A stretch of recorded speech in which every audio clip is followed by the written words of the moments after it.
Amerika versus Cina saat ini bukan perang dagang, tapi perang ideologi.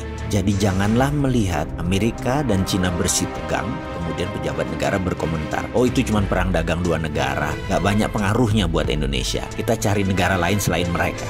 Alah, malu bener kalau saya mendengar opini seperti ini. Asli malu saya, seperti gak ada kedalaman analisanya, seperti gak ada keilmuan bernegaranya.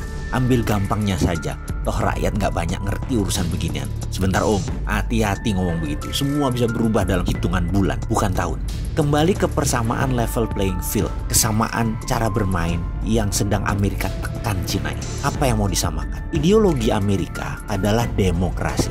Ideologi Cina adalah komunisme. Amerika adalah swasta murni atau disebut market driven. Cina adalah government driven cara mengelola ekonominya. Amerika adalah kapitalisme. China adalah state capitalism. Ini level playing field. Beda banget. Amerika ingin menerapkan demokrasi sebagai landasan berdagang dan menggunakan alat penekan tarif masuk tinggi. Saat ini terlebih dahulu terhadap Cina. Amerika sangat anti dengan state capitalism karena untuk menegakkan state capitalism harus menggunakan state authoritarian atau menggunakan kekuatan pemerintah represif tangan besi. Menekan pasar, menggunakan kekuatan negara, negara seakan menjadi fasis sehingga pasar bebas seakan tidak ada. Itulah kapitalisme melihat state kapitalisme, melihat negara berbisnis berbasis BUMN, gaya heavy on government dan less to private atau semuanya pemerintah dan kurangnya peran swasta adalah ideologi yang harus diterapkan jika sebuah negara ingin menggunakan dana obornya Cina. Harus government driven. Itu banyak terjadi seperti di negara Sri Lanka, di negara-negara Afrika, Papua Nugini dan banyak negara lainnya.